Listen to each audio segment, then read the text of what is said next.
Hey guys! Tonight we saddle up for one of the strangest, dustiest, and most forgotten stories in Australia colonial past. You're standing beside a creature with long lashes, enormous feet, and a mouth full of chewing that sounds like it's been eating sandpaper for centuries. This is your new ride, a camel, and the year is somewhere around 1860. You're about to cross a land so wide, dry, and stubbornly empty that most horses give up before lunch. The camel looks unimpressed. You probably won't survive this. This is the beginning of Australia's very own Camel Corps, a strange historical chapter full of wandering merchants, Muslim cameleers in turbans, tiny desert mosques, and a final twist where hundreds of camels are just released into the wild, forever. So, before you get comfortable, take a moment to like the video and subscribe, but only if you genuinely enjoy what you do here. And tell me in the comments where you're listening from, and what time it is there. I always love seeing how far this little sleepy history channel reaches. Now, dim the lights, maybe turn on a fan for that soft background and let's ease into tonight's journey together. You squint into the brightness of a sun that has absolutely no chill. There's red dirt under your fingernails, flies at your eyes, and the slow motion blink of a camel that's clearly judging your outfit. This is Port Augusta, South Australia, gateway to the Outback. And this is where the experiment begins. The British colonists have a problem. Scratch that, they have dozens. But one in particular is sand-colored and shaped like a giant dry middle finger from the center of the continent. It's the Australian interior, harsh, hot, unmapped, and utterly uninterested in being tamed. Horses collapse, wagons bog, mules die, but someone, probably with a glass of sherry in hand and a fondness for outlandish schemes, suggests, what about camels? And not just any camels. Real deal, experienced desert dwellers, brought all the way from the Middle East and South Asia. Along with skilled handlers who know how not to get spat on. Much. So, you're here watching the SS Blackwall dock. Its deck groaning with unfamiliar passengers, long-necked beasts grumbling at the sea breeze. And men in robes and turbans, Gan, Baloch, Punjabi, stepping onto a land that greets them with dust and suspicion. They speak in Urdu, Pashto, Dari, and Arabic. They pray facing west, and unlike the colonists, they understand that the desert isn't a problem to conquer, it's a rhythm to follow.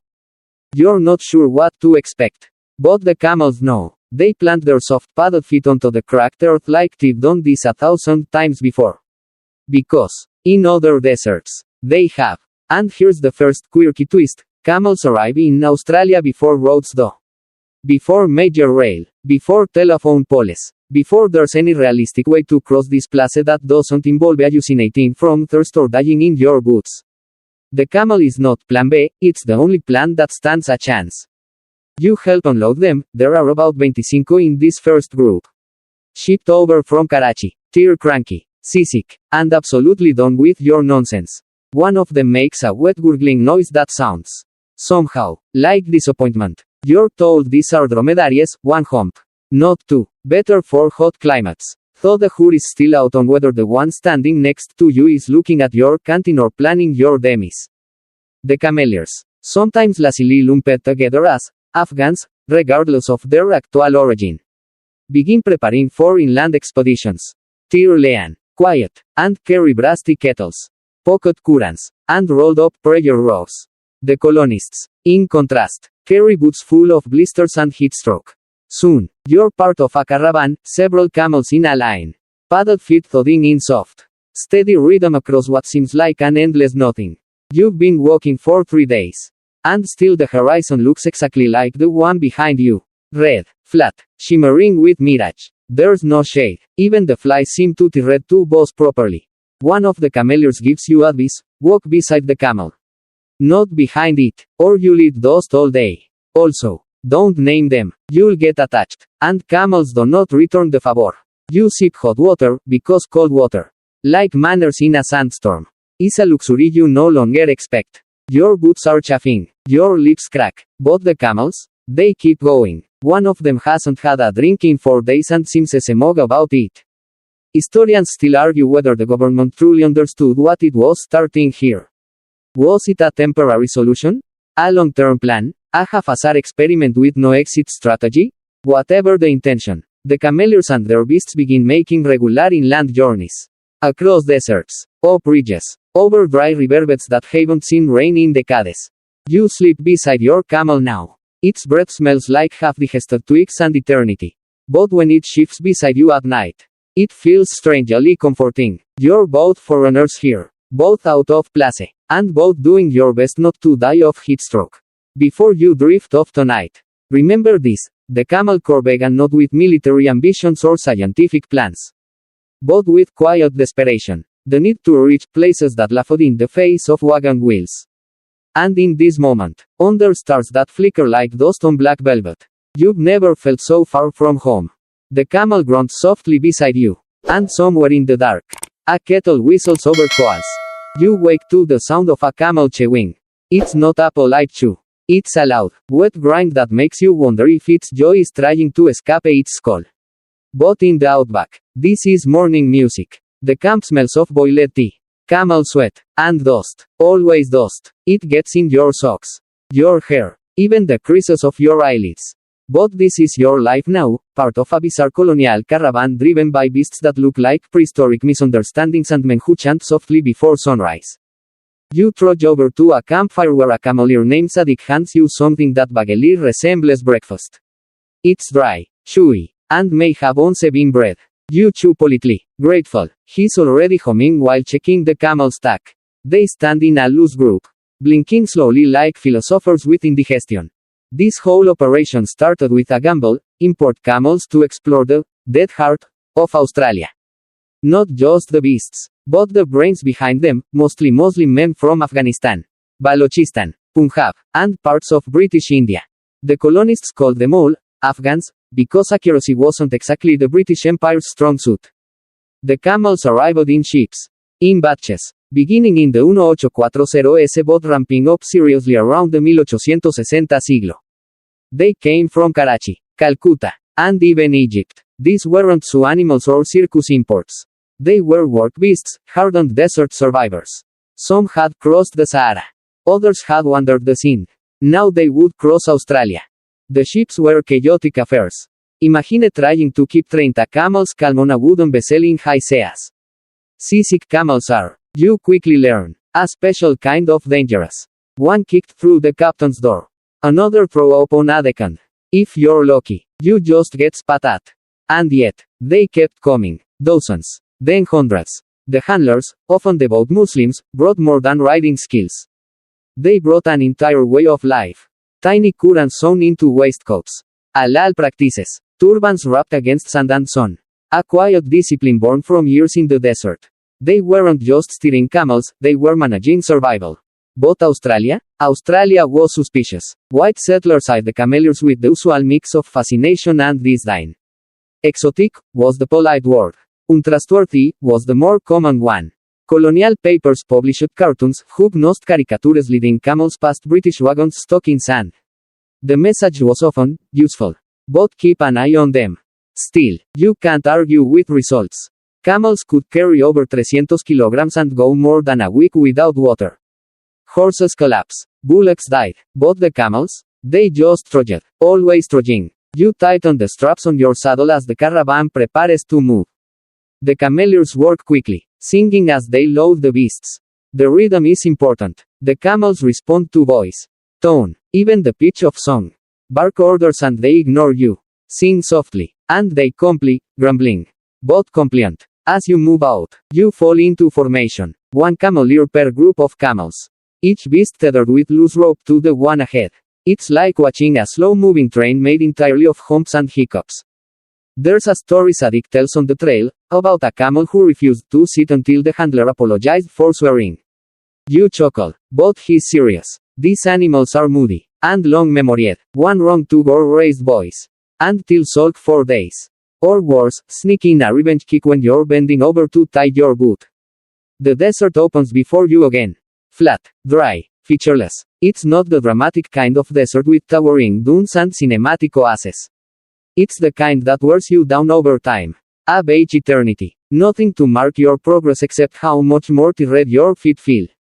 Along the way, you pass a marker, a sun-bleached wooden post with a tin sign half torn off. This was a previous expedition's water depot. Or maybe a grave. Hard to say. Historians still argue whether the cameleers were fully embraced as colonial heroes or treated as disposable labor. On paper, they were crucial. In practice, they lived in the margins. They built water tanks, opened inland trade routes, and hauled everything from fence posts to furniture. And yet, no statues, no plaques, just stories passed down through families.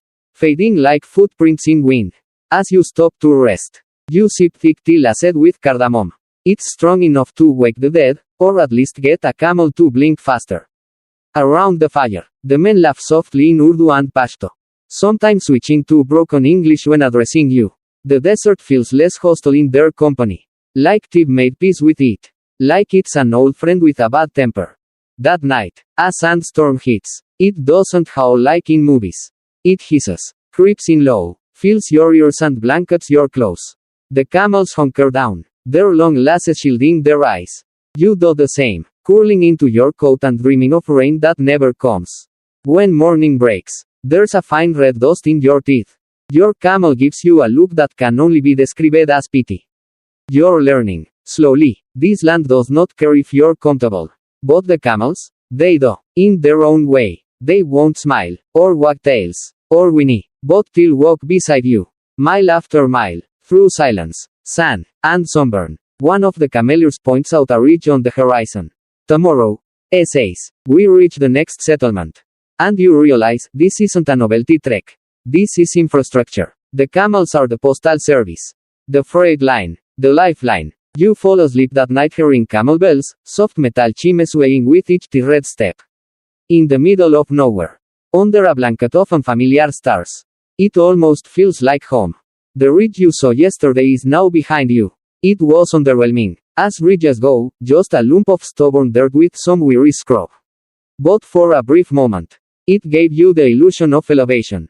Of perspective. Now, back on the flats, you can't even see where you came from. Just more red, more sky, more camel droppings. Today's journey is long, but not particularly dramatic. That's the Outback for you. The monotony is the drama. Every step feels the same. The air sits on your chest like a warm wool blanket. Even your sweat has given up trying to cool you down. But the camels? They seem to be thriving. One of them ums as it walks. Not a musical more like a throat rattle crossed with a grumble. It's almost reassuring now. You've fallen into rhythm with them. Left foot, right foot, thunk of a hoof, sway of the saddle, blink into dry wind. Repeat. Your caravan is part of one of the first major expeditions using camels to probe Australia inland. You're not charting a map so much as testing a theory, that with the right beasts and the right handlers, no place in Australia is truly unreachable. And so far, the theory is holding. You remember reading about a man named Thomas Elder, a wealthy pastoralist who bankrolled camel importation like it was the next big tech stock. He had the vision, and he had the money. Elder thought camels could be the key to opening up the continent's parched interior. He wasn't wrong. The camels become famous during the Bork and Wills expedition. Australia ill-fated 1860 journey to cross from south to north. Spoiler, most of the humans didn't make it. The camels, however, did pretty well. One even lived another 2 decades. Probably shook its head whenever someone mentioned planning. Historians still debate whether camels actually made these expeditions more successful or whether they just prolonged the inevitable. Crossing the Outback was, by any standard, borderline madness. But if you had to do it, better to do it with a beast that carries its own water supply and doesn't panic at the sight of a lizard. The cameleers teach you things you wouldn't learn anywhere else. How to read the soil. How to gauge when a camel is about to spit, and how to dodge it. How to cook rice over embers using nothing but a bent tin and some imagination. You don't know if you're adapting or just dehydrated. But it starts to make sense. You reach a halfway depot by late afternoon. It's little more than a corrugated shed and a well, deeper than any well you've seen. The cameleers gather water with calm efficiency. One recites prayers before splashing his face. Another offers you dates from a cloth pouch. You didn't realize how much you missed sweetness until now. As night falls, you take inventory of your ashes. Your feet feel like dried figs. Your lips sting. Your fingernails are lined with dust. But you haven't complained. Not on Saturday. You're starting to understand the tempo of this life. It's not about speed, it's about survival through patience. You lie back on your road blanket. The stars above are absurdly bright. In a city, you'd maybe see 10. Here, thousands. They spill across the sky like someone opened a bucket of diamonds. One of the cameleers points to a cluster and tells you it's the Camel constellation.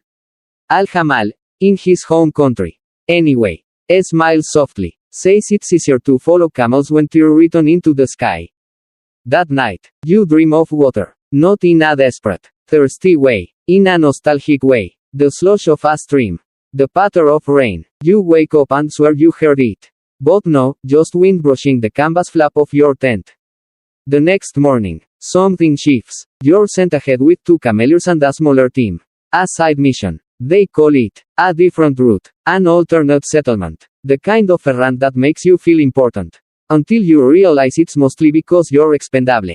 The trail narrows. The terrain changes. Now it's rocky, uneven, with thorny bushes that seem to aim for your sins. A camel stumbles. It recovers. Of course. Always does. You slip trying to climb a shallow embankment and land with a poetic little puff of dust.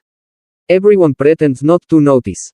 The camels glance over. Bagelia mused. By midday, you spot something in the distance, a rickety flagpole, a wooden box, and 3 chickens running around like they've misplaced their minds. It's a remote homestead, 1 building, 2 people, and a small sign that says, Post Office. This is why you're here. Because back then, the post wasn't delivered by van. It was hauled by camel over weeks of wilderness. You drop off a leather pouch and collect another. Inside are letters, ledgers, and a tin of mustache wax someone ordered 6 months ago. The postmaster shakes your hand like you're royalty. Mail means the outside world still remembers him. You try to act cool. But it feels good. You're part of something vital. You didn't just cross a desert. You connected it. He offers you a drink. It's a cordial mix of something vaguely citrus. Possibly rainwater. Possibly camel pee. You say thank you either way. That evening, the camels rest under a full moon. Their shadows stretch long across the sand. One of them sneezes and it sounds like an accordion dying. You laugh. The cameleer beside you chuckles too. First time, you think camel is animal. He says, smiling. Second time, you think camel is demon. Third time, you understand. Camel is just like you. Tired, stubborn, and still walking. And so you do. You're back with the main caravan now. A little dustier and about 30% more sun-faded than when you left. The camels eye you as you return. Perhaps wondering if you brought snacks.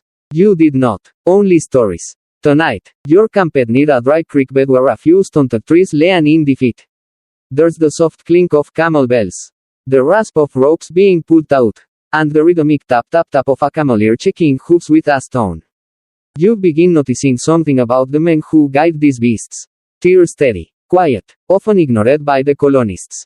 But indispensable in the heart of nowhere. They speak little English. But they speak the language of sand, sun, and suffering better than anyone else out here. Still, the colonial gaze is rarely kind. In towns, the cameleers are treated as outsiders. There's a dress code that isn't written down, but always enforced. Long robes draw stares, beards draw comments, and God forbid someone prays in public, people act like the sky might collapse. Some towns go so far as to restrict where cameleers can rest, eat, or water their animals. They're often forced to set up camp on the outskirts, where dust and garbage meet in an easy alliance. It's segregation without the formal signage. And yet, the cameleers endure. They gather in circles after dark, brewing spiced tea, telling stories from home. You hear about Kandahar, Lahore, and Quetta, cities you've never seen but can now picture in great sensory detail, markets crowded with saffron and sweat. Narrow alleys echoing with prayers and gossip. One of the cameleers, Bilal, hands you a dish of something fried and fragrant. You don't know what it is. But your stomach weeps with joy. It tastes like garlic, memory, and hope. You've heard the term, Afghan, of course. That's what the colonists call them all, regardless of origin.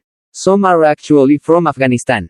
Others are from what's now Pakistan, or Iran, or northern India. Some speak Urdu, others speak Pashto, or Baluchi. The only thing they all have in common, really, is that none of them are white. And all of them know how to wrangle camels better than anyone else in Australia.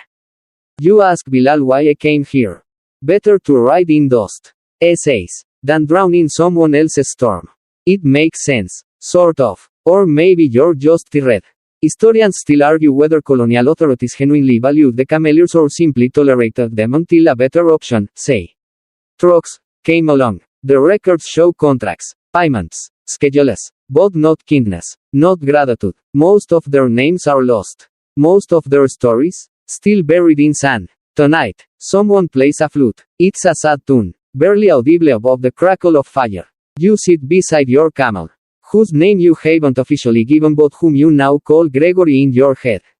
Gregory sighs and shifts weight from one massive foot to another. There are rumors in the caravan of a town that's refused cameleer entry altogether. Of supplies being, accidentally, sent to the wrong depot. Of a preacher who gave a sermon about heathen traders from the east. You listen, but the cameleers only shake their heads. They've heard wars in other lands, other empires. Tomorrow, you'll pass a rail line. Just a skeleton of one, still being built. But already, there's tension. The cameleers look at the tracks like you might look at a replacement sibling. You know it's coming. You know it's senior, louder, more acceptable in polite society. But it can't carry as much, or last as long, or speed quite as artistically. In the meantime, this is the world you live in. Sand, sweat, and side eyes. You remember a story one of the elders told earlier. About a cameleer named Mahmoud who once walked 50 miles after his camel broke loose and ran into the hills. When he found it, it was drinking from a spring no one knew existed. Mahmoud named the spring after his wife. It's not on most maps. But it's real, still there, still flowing. You wonder what else is out here that no one has written down. And how much history will be lost when the last cameleer dies. That night, you dream of roads paved in dates and dust. Of men in robes climbing invisible ladders of stars.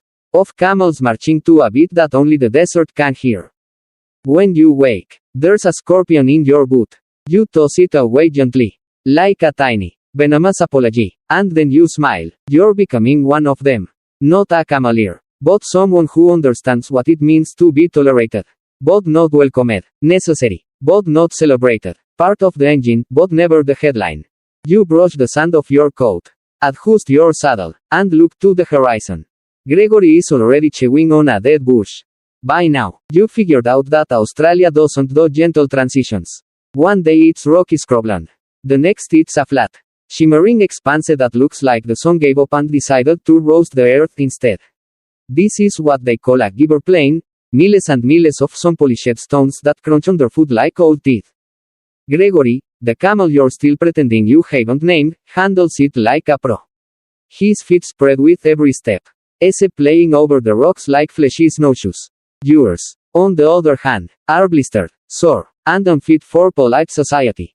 But the worst part isn't the terrain. It's the water, or lack thereof. Water, here, is a rumor, a whispered promise. It hides beneath the earth or evaporates before you finish your sentence. You've gone 2 days without finding a decent well. The camels, to their credit, aren't complaining. They're just plodding along with that same dead-eyed patience that says, we've survived wars. And they have. Camels can drink over 100 liters in one go. But they also know how to ration, down to the molecule. They reabsorb moisture from their food, their breath, even their own waste. Their bodies are hydration like a miser with gold. You, on the other hand, are sipping from your tin canteen like it holds unicorn tears.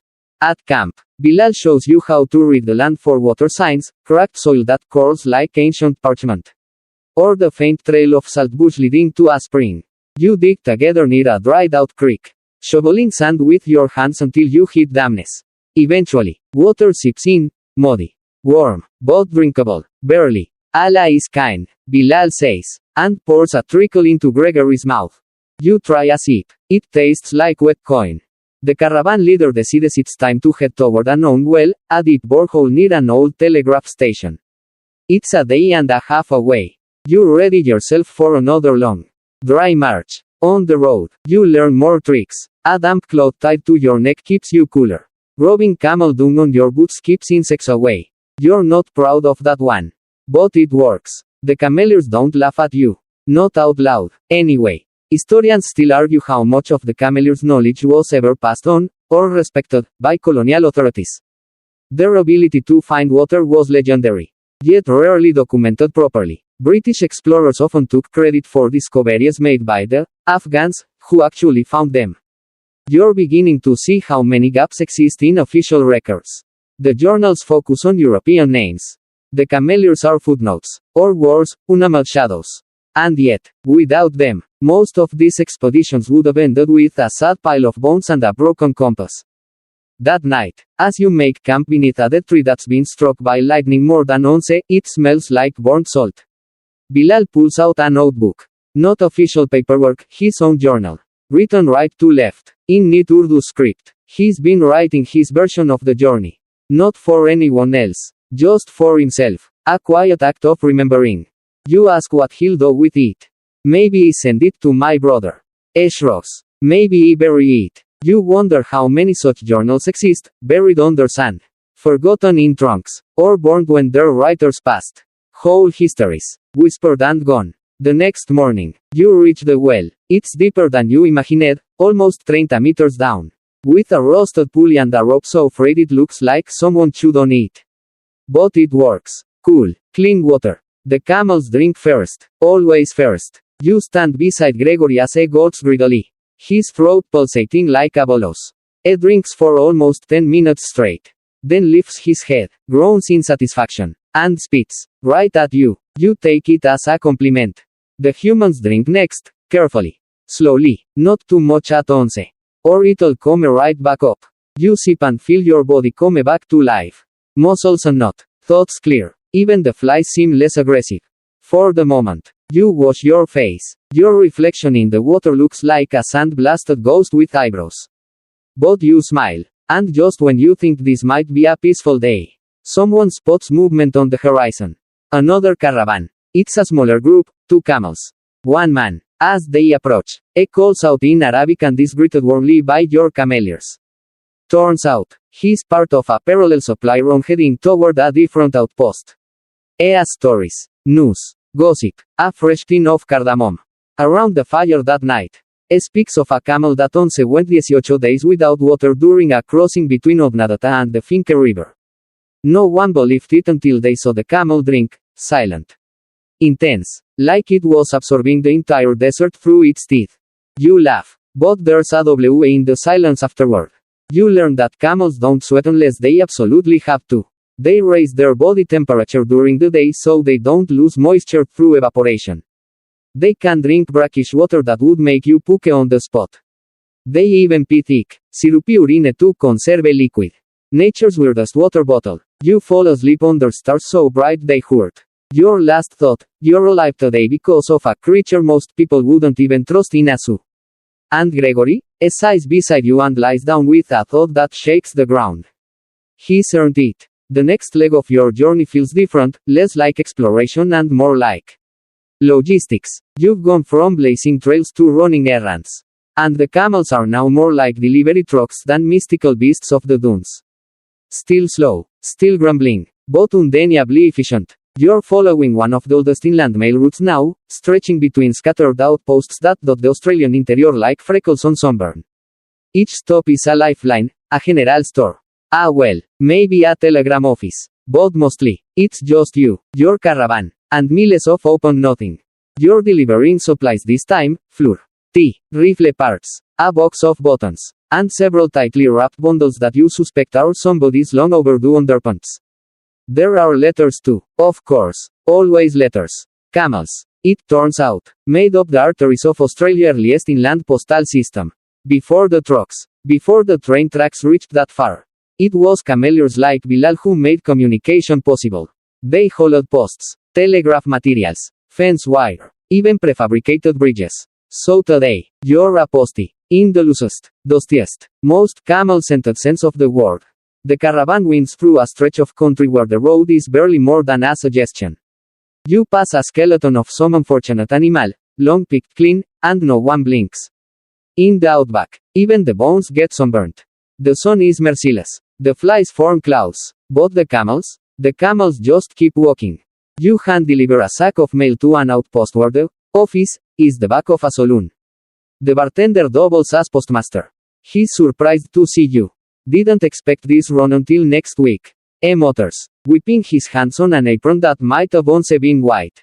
Well, you say, motioning toward Gregory. We've got express humps. Doesn't laugh. But you do. You refill water skins and swap news. There's a new settler farther north with a pet cockatoo that swears in 3 languages. A miner collapsed from heat stroke and was revived by camel milk. You're not sure that one's true. And, apparently, someone saw a camel give birth while walking. Never breaking stride. That one might be true. Historians still debate whether the male roots truly civilized the Outback or just tethered it loosely to the rest of the colony. What's certain is that this slow, plodding camel trains did something no steam engine or coach could, reliably move through lands that actively hated being moved through. The cameleers had no postal uniforms. No whistles. No pension plans. Just grit, prayer, and a kind of practical stubbornness that made them natural logisticians. In many places, they were the only connection to the outside world. You walk beside a younger cameleer today, Yusuf. He's maybe 17, weary, with a voice that still cracks when he laughs. He's proud to be part of the caravan. Says his older brothers trained him by sending him into the desert with 2 camels and a sack of dates. How long were you out? You ask. 4 weeks. Shrugs. You try not to look impressed. Smiles anyway. Later. Points out camel tracks in the dirt, fresh ones. Another caravan is near. You might cross paths again. That night, your group camps near a cluster of ghost gums.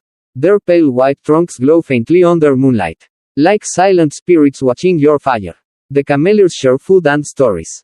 Yusuf teaches you how to properly secure a load with just 1 long piece of rope and an absurd amount of patience. Someone breaks out a harmonica. It's wildly off-key. No one cares. You fall asleep with the smell of boiling tea in your nose.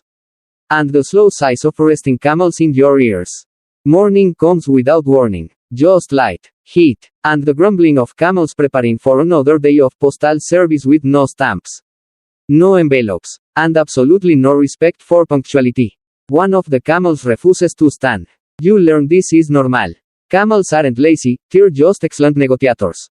Eventually, with a few soft-spoken words from Yusuf and the promise of movement, it gets up. Grudgingly, you trudge on. The terrain gets rocky again. Hills rise in the distance. Your thighs ache. Your lips burn. But you keep going. Because now, oddly enough, this matters. You're part of a system, an unglamorous, sand-covered, highly unappreciated system that keeps people connected. You pass another outpost, just a shack with a tattered flag and a man who hasn't seen another human in 3 weeks. Greets the caravan like it's Christmas. Takes the mail, offers stale biscuits, laughs too hard at your camel joke. You're the best thing that's happened here all year. Says. You thank him, then move on. Because there's always another depot. Another mile. Another parcel of underwear that someone desperately hopes will finally arrive. At sunset, you ride with Bilal at the front. Points to the horizon, where the sun sets in a slow smear of orange and pink across a sky so wide it swallows your thoughts. You know, says, in my country, we have sand too, but not like this. What's different? You ask. Smiles. There. The sand listens. You don't know what that means. But you nod anyway. The camels march onward. You're several weeks in now. And something subtle has changed. You no longer count the days. The sun still burns. The dust still sticks to your teeth. But the desert has gone from enemy to, well, maybe not friend, but a sort of stern roommate who lets you stay as long as you don't touch their stuff. The mail runs down. You're headed back toward the depot near the gun line. Yes, the gun. You've heard the whispers. The stories. A railway slowly snaking its way through the heart of Australia. People say it'll stretch all the way from Adelaide to Darwin one day. Connect the southern sea to the northern edge. A spine of steel through a land made mostly of rocks, snakes, and uncooperative weather. But here's the secret nobody prints in the newspapers: it wouldn't exist without the cameleers. You arrive at a construction camp late in the day. The men here are sun-baked and shovel-armed. Their shirts bleached white and their tempers permanently at a simmer. They're building a section of what will become the Central Australian Railway. You'd expect to see steam engines or machinery. Instead, you see camels. Camels carrying railway sleepers. Camels carrying water tanks. Camels dragging telegraph poles. They move through the worksite with the slow, Grumbling grace of professionals who know the humans will get the red first. Yusuf grins as you dismount. See? Says. We build the train before it can run. He's not wrong. The gun railway is being laid with the help of camel caravans, hauling supplies to places no cart can reach. And certainly no locomotive yet dares. It's poetic, really. These creatures are paving the way for the machines that will eventually replace them. Historians still argue over how central the cameleers were to the gun's construction. Some accounts barely mention them. Others claim the railway would have failed without their steady, patient labor. What's undeniable is that their contribution, like most of their lives, has been largely forgotten by the official record. At night, around the campfire, you hear stories passed between the railwaymen and the cameleers. There's teasing, of course. The Aussies call the camels the smelly squad. The cameleers fire back with jokes about steam engines that can't boil tea properly. But beneath the banter is mutual respect. A quiet understanding that both are doing the hard work. Building something lasting, even if their names won't be carved in the stone. You sleep under a half-constructed trestle bridge. It groans in the wind, like it's dreaming of the future. In the morning, you help load more supplies, rails, tools, dried meat, water barrels. The camels stand obediently as planks and beams are balanced across their backs. They don't flinch. They've done this before. In other deserts. On other continents. One of the railway bosses watches your group for a while. Then says, "Can't say I like 'em. But I'll be damned if they don't get it done." You wonder if he's talking about the camels. Or their handlers. You travel beside the tracks now, rails half laid, gleaming in the morning light. Sometimes they disappear under red dust, only to re-emerge a mile later. It's a strange feeling, following the bones of something not yet alive. Yusuf tells you this isn't the first time camels have built civilization. In his grandfather's country, they carried stones for mosques, hauled silk for merchants, ferried scholars across burning sands. Always behind the curtain, always forgotten when the applause starts. At a rest stop, you share a meal with an old cameleer named Hassan. His beard is streaked with white, and his voice has the gravelly depth of someone who swallowed more sand than tea. It tells you about the first time I saw a steam engine. I thought it was alive. Thought it breathed smoke like a gin. Now, shrugs. It just looks red. You ask him if he's afraid the railway will end his work. Not afraid, says. But it will end. And that's the truth everyone in your caravan feels but doesn't say. The gun is the future. Camels are the past. Your walking history, still useful. Still reliable. But destined for a footnote. At the next camp, someone carves a message into a tree. Camel Corps was here 1893. You add a small line beneath it, and still beating the train. That night, under a star-splashed sky, Bilal sings a lullaby in his mother tongue. You don't understand the words, but the melody sinks into your chest like warm tea. The camels sleep, their bodies rising and falling in slow, rhythmic waves. You watch the railway in the moonlight, just a shadow of steel, stretching onward into a future you can almost hear coming. The sound of progress isn't a whistle or a roar. Tonight, it's just the slow, sleepy crunch of camel feet on red earth. You're not sure when the camp started to feel like a village. Maybe it was the arrival of a second caravan. Maybe it was the clink of tea glasses echoing through dusk. Or maybe it was the laughter, gentle, low, and shared between people who all carry sand in the folds of their clothes and home in the lines on their hands. This isn't just a pit stop on a supply route anymore. It's a gang community. There are about 20 cameleers here now, all gathered in a makeshift encampment outside of town, because inside, they're not exactly welcome. The colonial townsfolk tolerate them, sometimes trade with them, occasionally tip a hat, but always with distance. The cameleers prey on the edge of town, live on the edge of maps, and die in the margins of official records. But here, in their circle, there is life. You're sitting on a rug under a canvas awning, sipping spiced tea so strong your teeth may never sleep again. Across from you, Bilal is arguing with an elder about whether a camel named Aisha once carried a sick child across 300 kilometers without stopping. She stopped to drink. The elder insists. Only once. Bilal counters. The boy, now grown, sits nearby, grinning. A few women prepare food in a corner of camp. They wear long robes and speak a soft mix of languages that swirl like smoke. Someone's brought a tabla drum. Someone else pulls out a hookah pipe. The coals glowing like desert embers. This isn't colonial Australia. This is a transplanted slice of Balochistan. Of Punjab. Of Afghanistan, folded into the dirt and lit by starlight. There's a small mosque here too. Not the grand domes of Istanbul or the intricate tiles of Delhi. This is a humble building made from corrugated iron and packed earth. With a prayer niche marked in chalk and a worn carpet pointing westward. It was built by hand, raised not for glory, but for grounding, for dignity. You watch as the cameleers wash, roll out rocks, and line up in the sand for evening prayer. There is no call to prayer. Just instinct. A shared clock running deeper than any railway. Historians still puzzle over the size and spread of these early Muslim communities in Australia. Most colonial records ignore them entirely. But dig beneath the surface, literally. Sometimes, and you'll find the ruins of mosques. Cemeteries facing Mecca. Quranic verses scrolled in wood. You pass one such graveyard during a supply run. The tombstones are simple, facing the right direction. No names in English. Some graves are overgrown, but others are carefully tended. Yusuf leaves a small bundle of dates at one. You don't ask who lies there. Later, back at camp, you're pulled into a wedding celebration. Two young cameleers have decided to marry, formally. Joyfully. There is no government license. No town clerk. Just a few elders. Some shared vows. And a feast prepared on open fire. You eat rice with raisins and lamb so tender you suspect sorcery. A camel, dressed in colorful cloth, stands nearby like a sleepy bridesmaid. There's music. A drum beat that lifts the air. Rhythmic clapping. And voices raised in songs you don't know the words to. But you clap along anyway. Someone offers you a turn on the drum. You decline. Your rhythm is tragic. Everyone laughs. And through it all, the camels sit just outside the circle, watching. Chewing. Utterly unbothered. As always. Later, you sit with Bilal, sipping your fourth cup of tea because no one ever stops offering it. It tells you of other camps, dozens of them.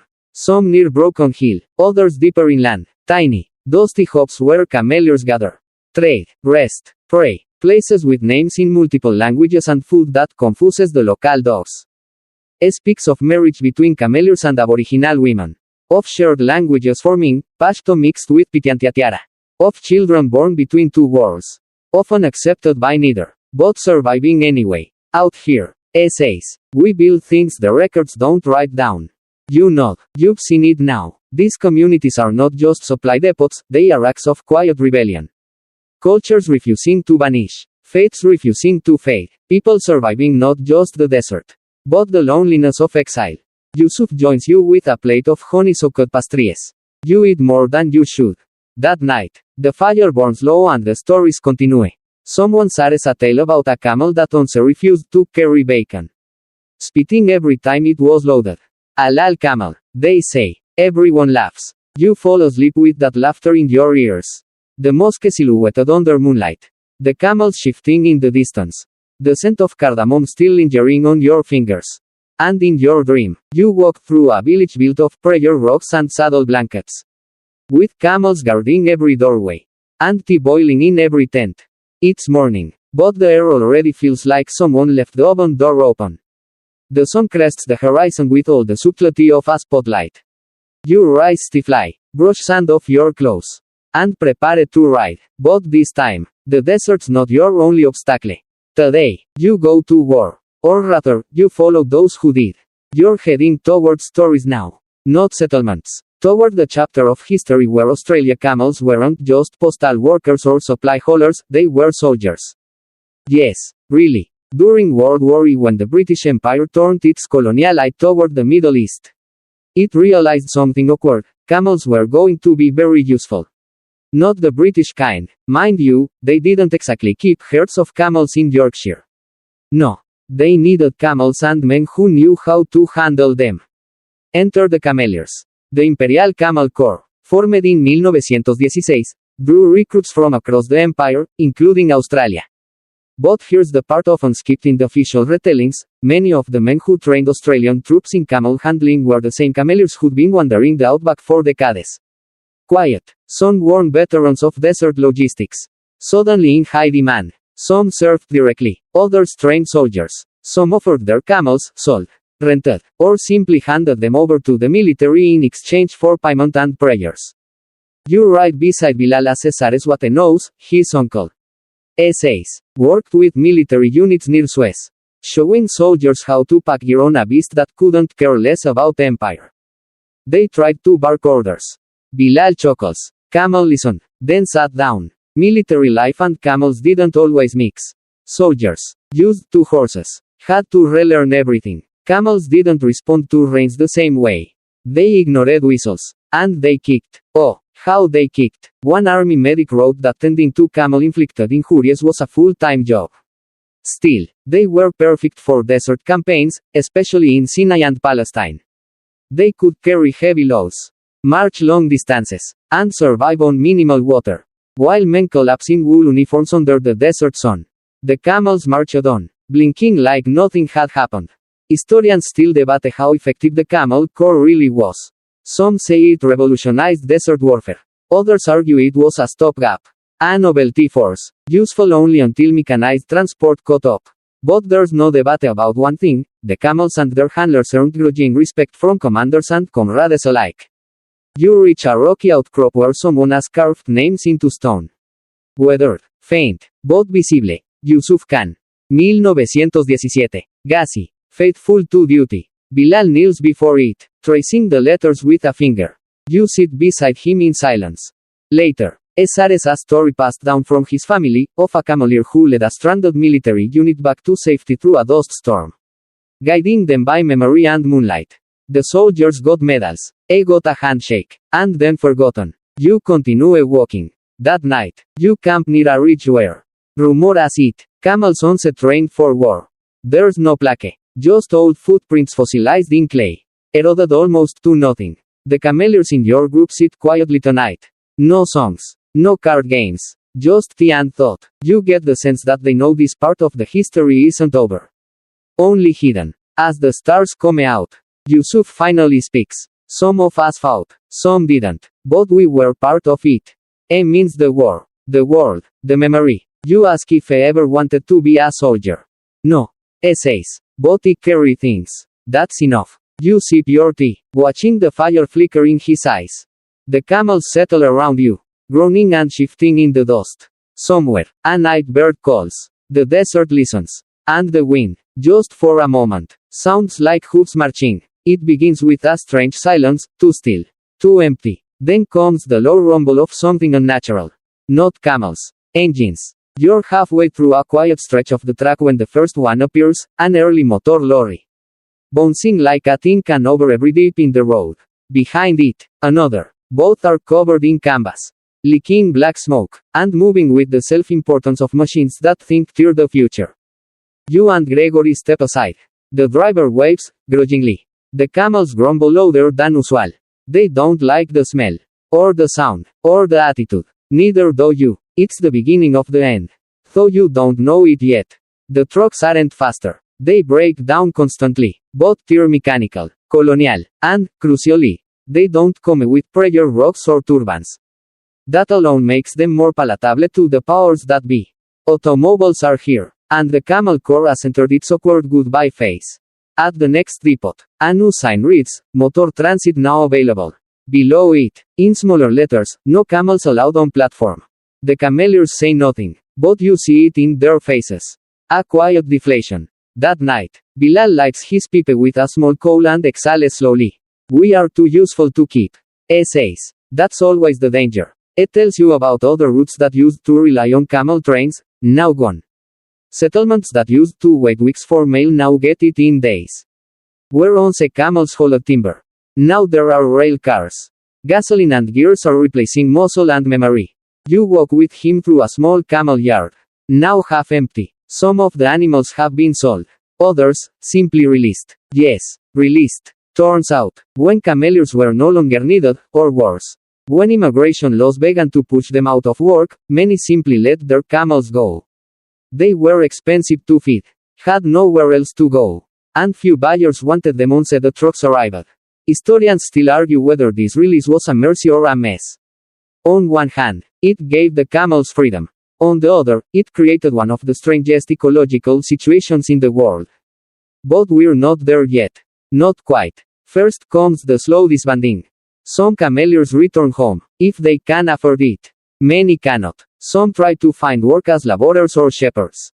A few stay in towns where they're not exactly welcomed, but where they've quietly put down roots.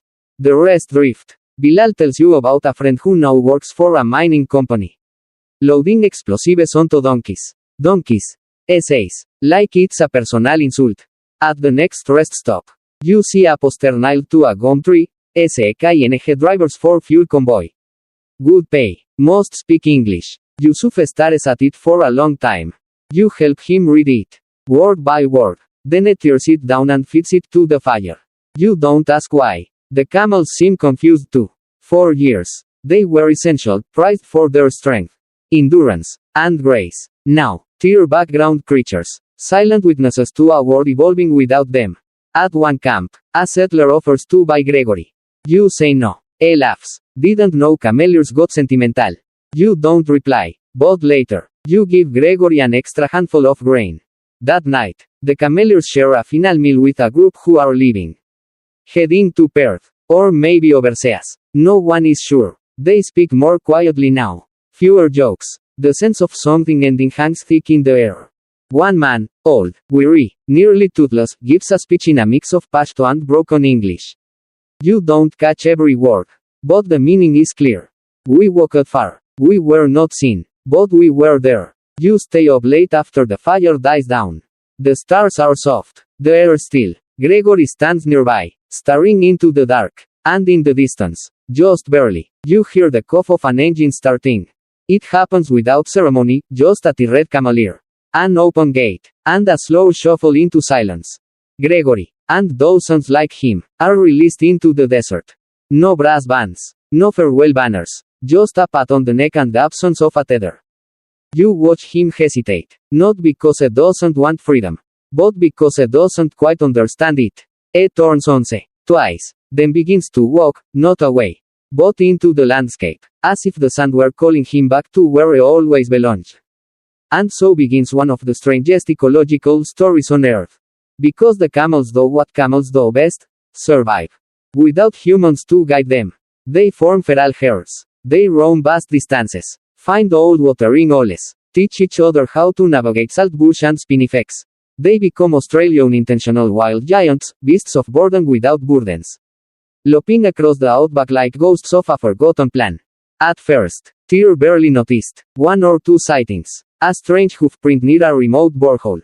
Then dozens. Hundreds. Now, there are estimated to be over 1 million wild camels in Australia. They outnumber the humans in some parts of the desert. They travel in herds so large they can drain water tanks overnight. They chew through fences, trample crops, and even knock over air conditioners trying to drink condensation. In short, they've become a problem. Historians still argue whether this feral boom is a legacy of colonial oversight, or just an inevitable outcome of cutting ties with creatures that didn't ask to be imported in the first place. Either way, they're here, and they're thriving. You're traveling now through a region where wild camels are common. You've seen them watching from ridgelines, silhouetted in the heat, heard their throaty bellows in the night, like a foghorn crossed with a snore. One morning, you spot a small herd. 6 camels, moving with effortless grace, untethered, unbranded, one of them has a rope halter still hanging from its face. Now worn into a bin of frayed fibers. You wonder who let it go. And why. Yusuf points them out. They still remember. He says, "What do you mean? They know us, even if they don't stop." And it's true. As you watch, one of the camels stares at your group, then turns and walks on. Not frightened, just uninterested. You camp near a dry riverbed that night. The cameleers speak of old days, when caravans stretched for miles. When depots were full, when the desert echoed with songs. Now, it's just memory and hoofprints. You help Bilal repair an old saddle. It tells you there's a town nearby where camels are now used for tourism. Painted for festivals. Dressed up for photo ops with tourists who think it's exotic. They dress like they are from the desert. He says, smirking. But they wear sunscreen. You laugh. Then ask if it bothers him. He shrugs. The camels don't mind. They are patient. The next morning, you see something strange, hoofprints crisscrossing your path. But they don't belong to your caravan. Fresh, deep, wild camels passed through here just hours ago. You follow them for a bit.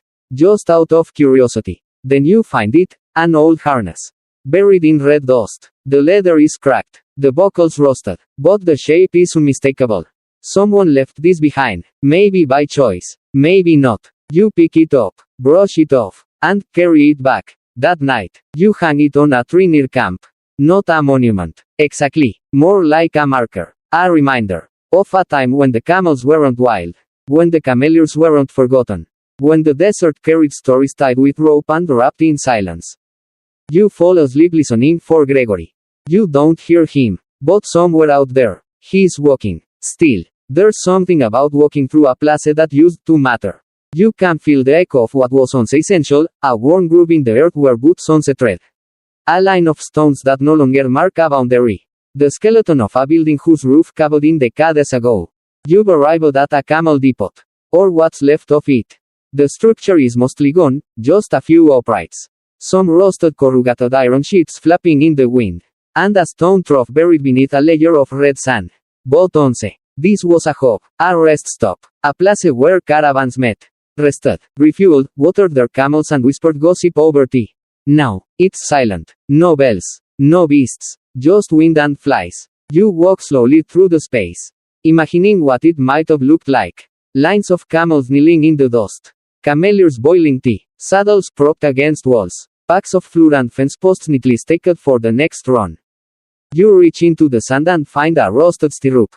You dust it off. It still holds the shape of someone's foot. Probably someone who rode longer than you've been alive. Nearby, you spot the remnants of a harness, just a leather strap with 2 bronze rings. Gregory would have hated it. You keep it anyway. Bilal catches up with you. He's holding a broken water scoop made from an old tin can. This place was called Yandy Station, says. My uncle came through here. He walks the grounds like a man revisiting his childhood home. Except it's been swallowed by time and dust. You can see something heavy in his expression. Not sorrow exactly, something quieter. A kind of resignation. Stations like this, says. They were built because we believed in the trail. In the journey. In each other. You ask what happened. He shrugs. Engines. Maps. Fences. He picks up a scrap of wood with a name carved into it. Rafik. He turns it over in his hands like a relic. Maybe it was a bunk label. Maybe a gravestone. Or just someone carving to pass the time. The depot still smells faintly of camphor and metal. Like the ghosts of saddles are waiting for another caravan to arrive. Historians still debate the extent of the camel network, how far it reached. How large it grew. Some say there were hundreds of depots like this. Scattered across the heart of the continent. Others claim many were unofficial. Built by cameleers themselves. Operating outside the gaze of colonial oversight. Whatever the truth, the remains are real. You continue walking past a collapsed shelter. The shadows are long. The land feels thick with memory. You spot a pile of bones, not human. Not fresh. A camel. Maybe. Long gone. But its skull is intact. Half buried in dust. With one tooth still hanging on like it refuses to admit defeat. You kneel and offer a brief nod.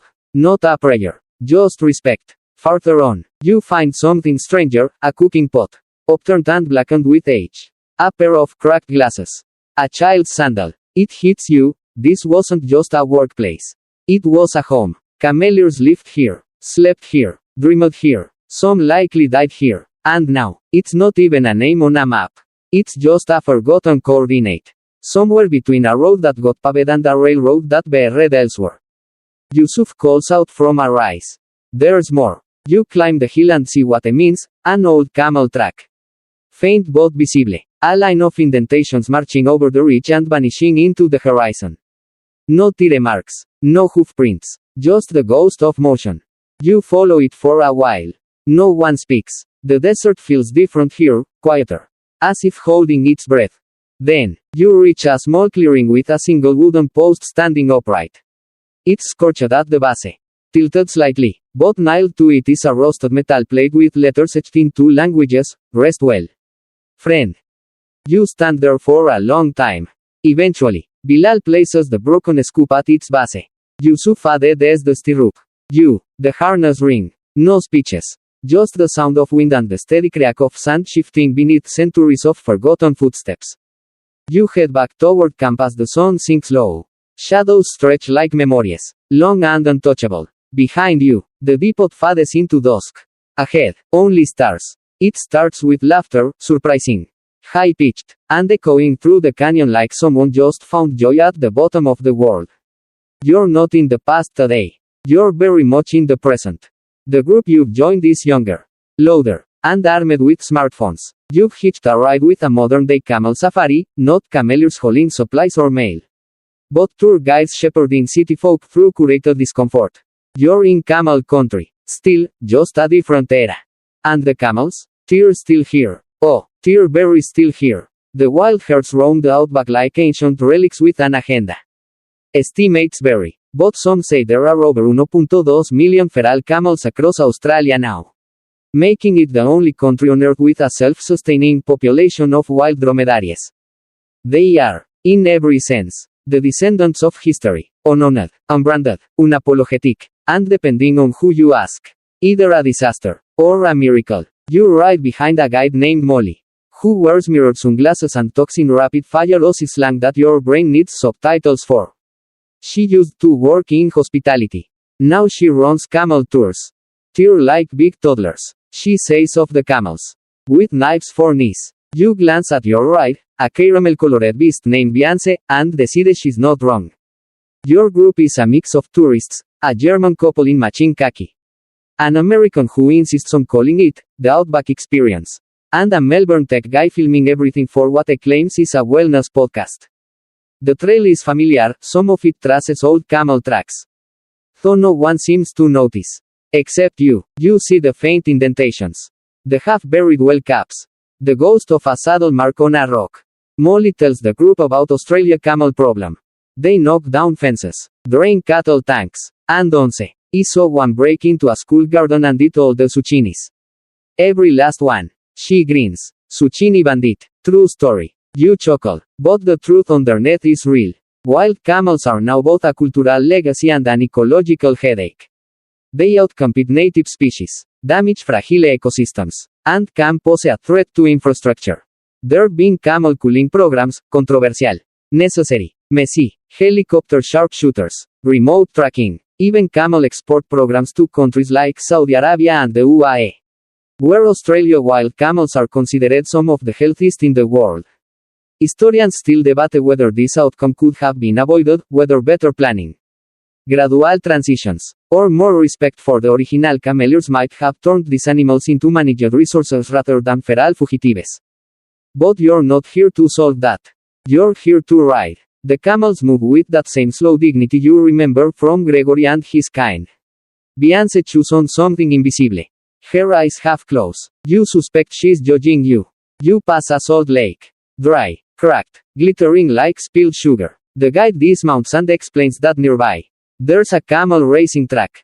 Yes, camel racing. It's a thing. Every year, the tiny town of Boolia in Queensland hosts the Boolia Camel Races, a chaotic, hilarious, and surprisingly competitive event where camels, usually ones that were trained or captured from wild stock, thunder across red tracks to the delight of sunburnt spectators. You hear tales of camel jockeys with names like Mad Mick and Two-Stroke Tony. There are racing syndicates, side bets, even camel fashion shows. Yusuf, if he were here, would have either loved it or walked away in quiet horror. You visit a camel dairy next. Yes, a dairy. The camels are milked by hand and machine. The milk is pasteurized, bottled, and sold in boutique shops as a health tonic. Supposedly, it's good for allergies, good health, and apparently, emotional clarity. You taste some. It's fine. In the corner of the farm is a photo of a man in a turban, sepia-toned, and smiling. Proud. Who's that? You ask. The guide shrugs. Old camel guy. Think he was one of the Afghans. Says it like someone referencing a movie they only half remember. You say nothing, but you feel it. Even now, in the age of Instagram safaris and camel lad hashtags, the original story lingers like dust in the folds of the land. The cameleers are gone, but their footprints, they keep showing up in places no one expects. You end the day watching the sunset from a dune. The tourists take selfies. The camels chew dry grass.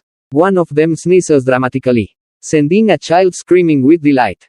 You sit a little apart, feeling the warm sand shift beneath you. The wind whistles across the plain. And for a moment, just a flicker, you imagine Gregory among a wild herd, older, slower, but still walking, carrying no burden, looking back at you with half-lidded wisdom. You're back on foot now. No safari group, no Beyoncé the camel, just you, your boots, and a land layered with stories, some recorded, most not. You stop at a roadside museum. Half curious, half lost. The building's made from some bleached timber and has a sign that reads, Afghan Heritage Hall. Inside, the air is still and smells of old paper and eucalyptus polish. The first display is a faded map of camel routes, traced in red across a massive outline of Australia. You recognize some of the paths, your paths. The mail runs, the depot lines, the forgotten wells, Tyrol here, labeled in uneven script and untaked corners. There are photos too, men with long beards and folded arms. Camels draped in packs, women standing beside tents, half smiling, children perched on saddles. No names, just labels like, unknown cameleer. C. 1880. You study one picture in particular. A man in loose robes standing beside a camel with its eyes half closed. The man holds a tin cup. The camel leans toward him, not dramatically, but like it trusts him to refill it. The caption reads, possibly Sadiq Ali. Identity unconfirmed. Historians still argue how many cameleers lived and worked in Australia. Some say a few hundred. Others claim thousands passed through over the decades, forming communities, raising families, and then fading into anonymity as the world changed around them. You think of Bilal, Yusuf, Hassan, the depot in the dust, the wedding night under stars. You wonder which of their stories survived, which were swept away like so much red earth in a windstorm. You browse a binder of oral histories recorded by descendants, some Aboriginal, some South Asian. A woman recalls her grandfather teaching her to pray on a rock facing west. Another recounts being teased in school for smelling like camel. A man describes building his first saddle at age 10. One entry stops you cold. They always said Afghans were temporary, but they stayed longer than the people who wrote the history books. Outside the museum, there's a small garden. A single camel sculpture stands in the center, rusted iron welded into the shape of a kneeling beast. It's not beautiful, but it's right, solid, red, still. You sit beside it and eat a date from your pack. Chewing slowly, eyes on the horizon. Later, you visit a nearby town hall, where a plaque on the wall reads, to the cameleers who helped build the center of this land. You carried water, timber, stories, and silence. You are not forgotten. The font is small, but it's there. You make your way to the edge of town, where a dusty trail leads toward the hills. It's marked, Camel Trail, Historic Walk. You follow it. The landscape is familiar now. Red dirt, gray bush, occasional crow cries. You spot faint camel tracks, though whether they're new or fossilized, you can't tell. The wind has a habit of rewriting the ground every day. Halfway up a rise, you find another marker. This one is crude, a small pile of stones and a piece of wood with faded ink. You kneel and brush the surface. Barely legible. We passed through. That is all. That is enough. The phrase stays with you. You think of all the scholarly debates, those who try to quantify the cameleers' legacy in shipments hauled, wells dug, fences built. You understand the impulse. Numbers are easy, neat, safe. But the real legacy isn't cargo. It's pathways opened, languages mixed, mosques raised in the desert, songs carried through dust storms, and camels, wild now, still walking the same routes. Long after the maps have changed, you reach the top of the hill as the light softens.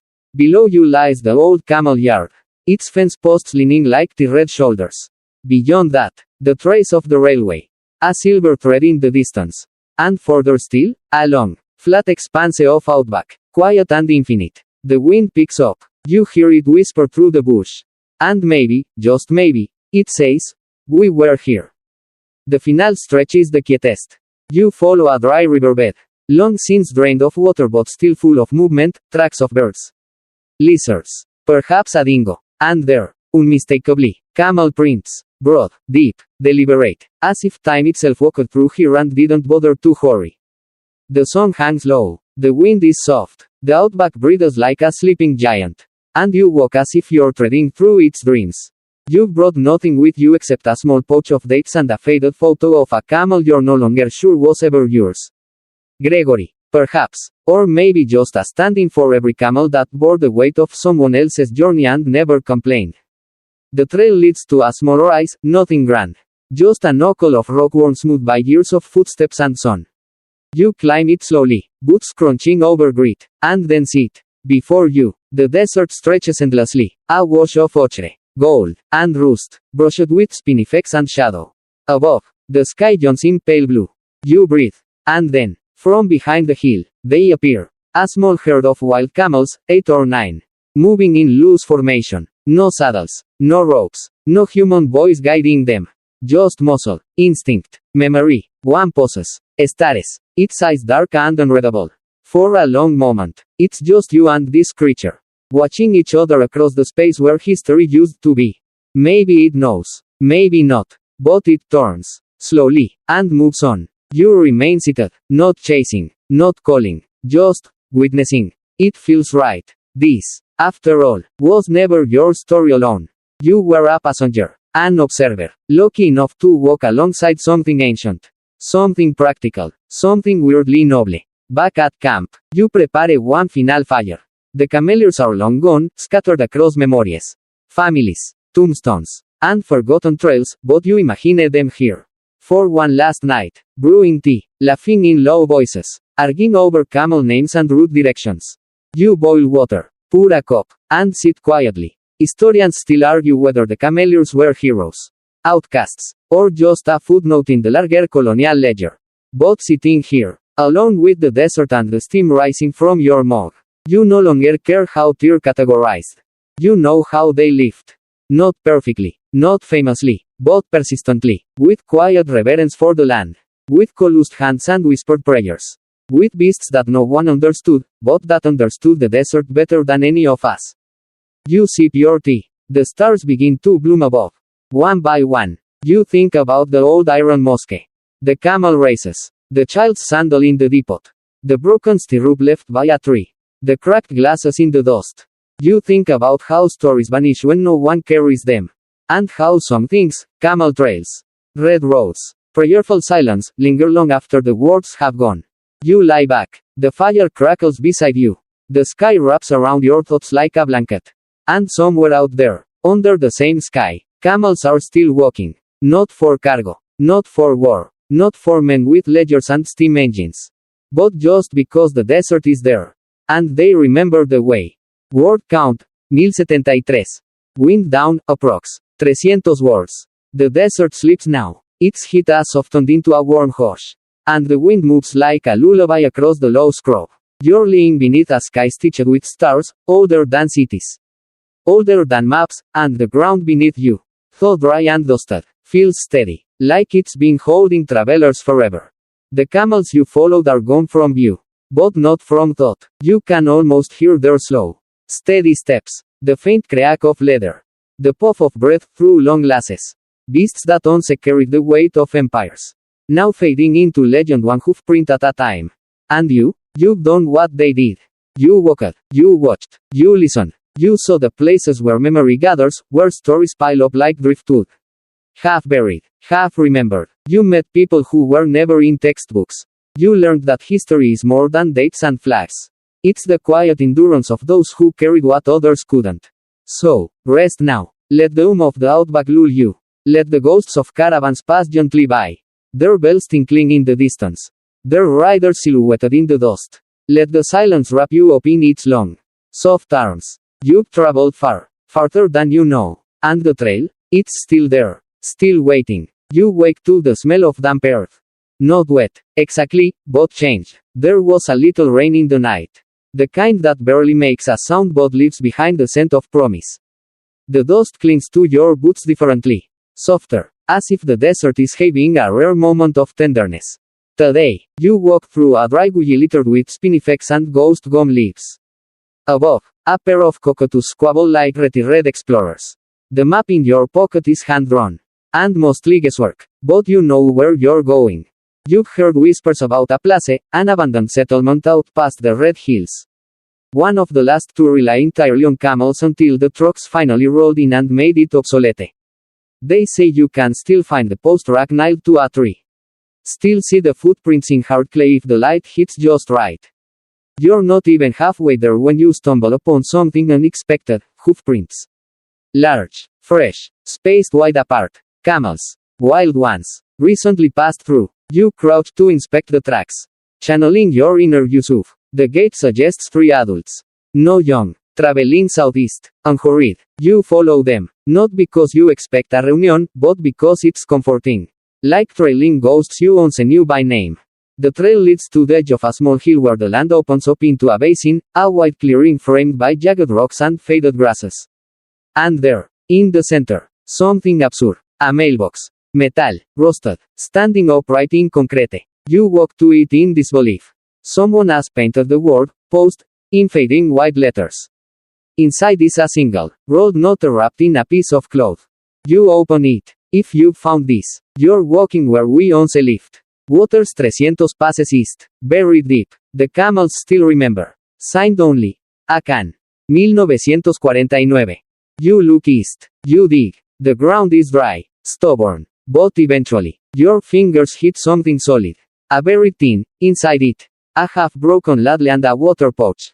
Long since evaporated. But it's real. Someone left it here. Not for show. For survival. Historians might never know about this place. There's no record. No official marker. But you've found something real. Passed from one traveler to another. You refill the mailbox with a new note of your own.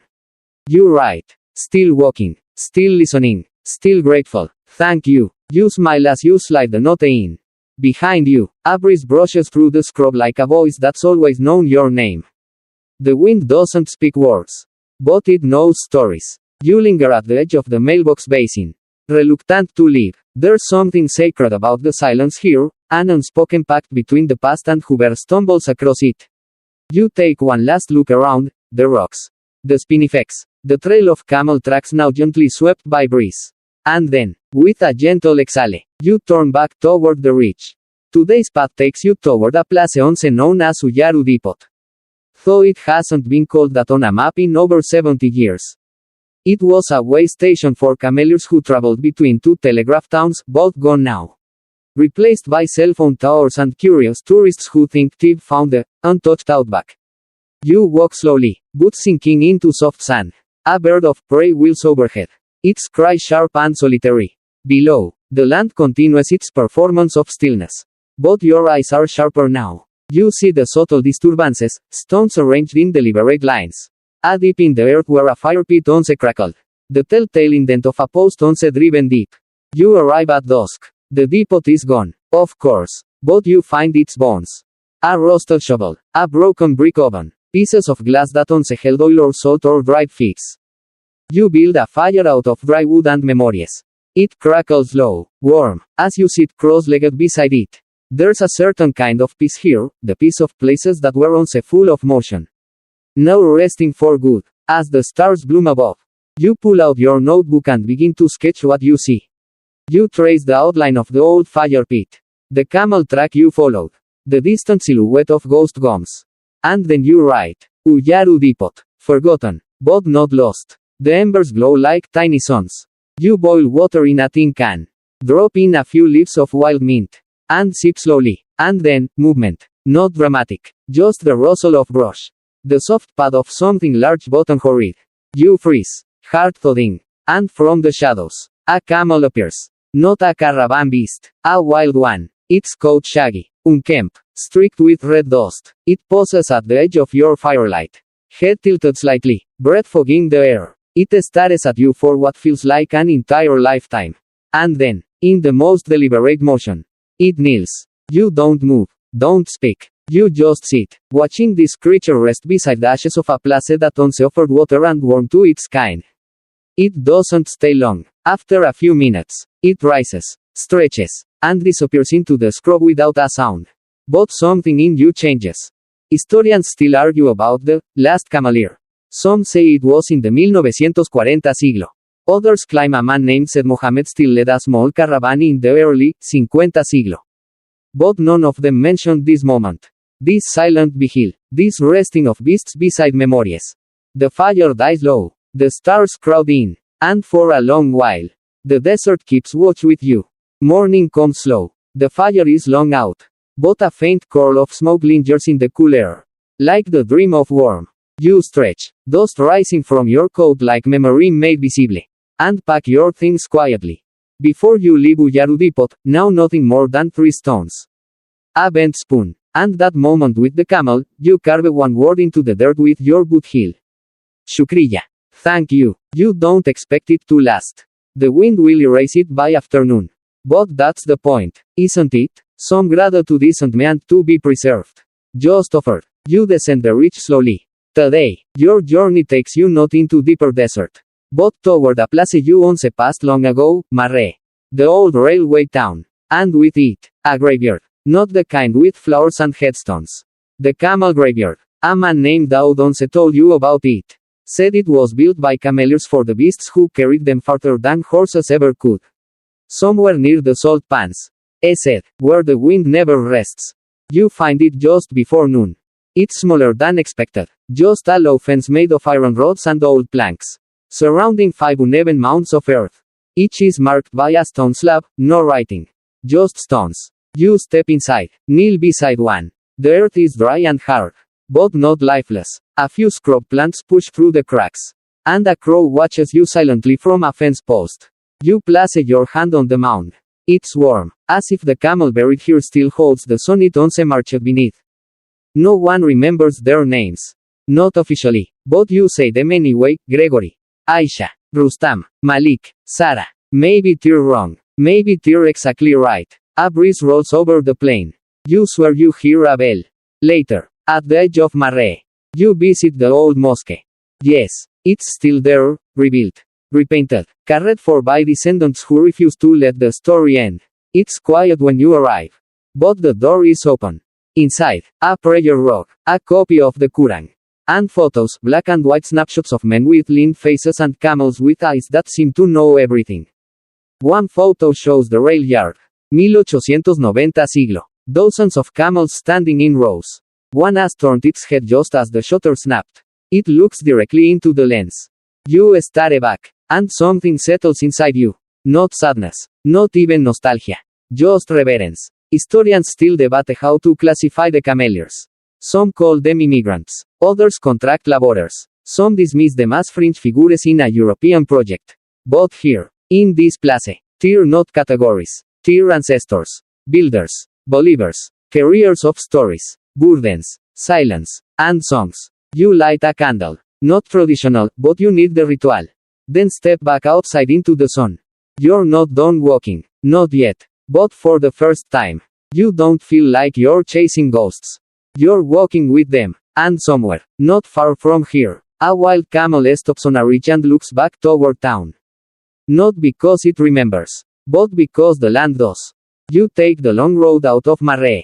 Not because it's quicker, but because it isn't. It weaves along the edge of the salt flats. Past old telegraph poles that lay like weary men waiting for letters that never came. Some are snapped in half. Others stand defiantly, their wires long gone, their purpose now reduced to shade for lizards. This is where you begin to notice something strange. It's not ruins or relics. It's names. You pass a weathered sign for a place called Farukus Crossing. Later, a cattle gate with alley trackers etched in iron. Even the dried up water tank has the faint, painted words Canico. 1892. The cameleers didn't vanish. They faded in. Their names are in the bones of the land, scratched into stone. Painted on walls. Welded into gates. Not loudly, not centrally, but enough that if you squint, and walk slowly, and listen with your whole body, you'll see them. And then you meet Amira. She's tending a small roadside rest stop. One of those halfway places where travelers refill water, pet a dog, and wonder whether they're lost. She wears a brimmed hat, cracked sunglasses, and a pink scarf knotted at her neck. You strike up a conversation while waiting for your water to boil. She watches your dusty boots. Your half squint. Let me guess. She says, you're chasing camels. You smile. Not exactly. Maybe, chasing where they've been. She grins. My great-grandfather was one of them. Cameleers. From Kandahar. Married a Yuncantatiara woman. My dad still swears one of our family camels used to sing in its sleep. You pause. That true? She shrugs. Out here, everything's true, or at least useful. She tells you about community efforts to preserve cameleer history, oral archives, walking trails, even school programs. But it's hard. Funding is scarce. Records are scattered. Names were changed, lost, or never written down. Still, they try. She invites you into a back shed filled with odds and ends. Among the scrap is a low wooden box. Inside, harness pieces, a brass teapot, a faded photo of 3 men and 6 camels in front of a mosque built from mud and tin. That one, she says, pointing, was my great-grandfather. You nod. Then, without thinking, place your hand lightly on the box. It's warm. Or maybe that's just the sun on the roof. That night, you pitch your tent beside the road. No caravan, no tour group, just you, the stars, and the occasional screech of a distant animal that sounds like it needs to cut back on coffee. You sip tea brewed over a quiet flame and think about Amira's shed. The photo, the teapot, the camel songs. Historians still argue whether Australia ever truly acknowledged what these people built. But you've stopped looking for official recognition. Because legacy isn't always in books. Sometimes, it's in roadside sheds, family stories, and a name carved into the wood of a half-forgotten gate. Sometimes, it's in a single word spoken with reverence, Hasakala. Thank you. The wind picks up, the stars will overhead, and far off, beyond the salt flats, something large and quiet keeps walking. The road out is barely a road now, more suggestion than certainty. It curls around a dry basin, crosses a cracked gully, and disappears briefly beneath sand blown sideways by last week's windstorm. But you keep walking, because that's what you do now. You're no longer searching for camels. You're following them. Even when you don't see them, you sense their presence. In the curve of a dune.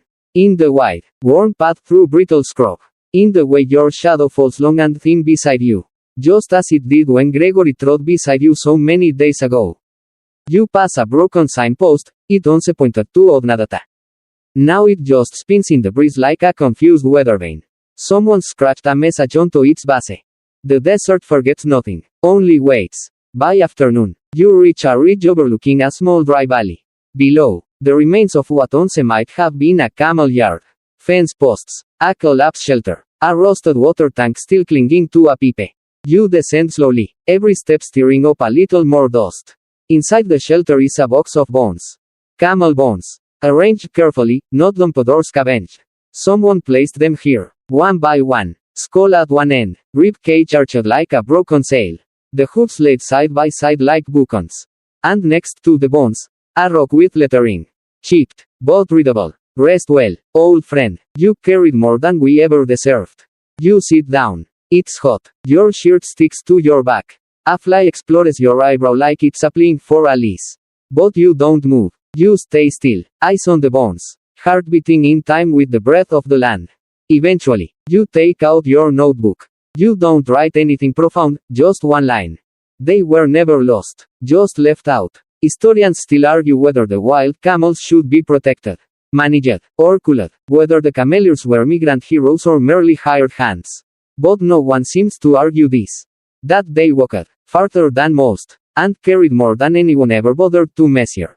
You stand, stretch, walk the perimeter of the old yard. Every footprint you leave feels like a thank you note written in dust. Before you go, you take a small piece of worn rope, half buried, frayed, sun-hardened. It could have belonged to anyone. To no one. Doesn't matter. You slip it in your pack. Not to keep, just to carry a little farther. You camp on the open sky.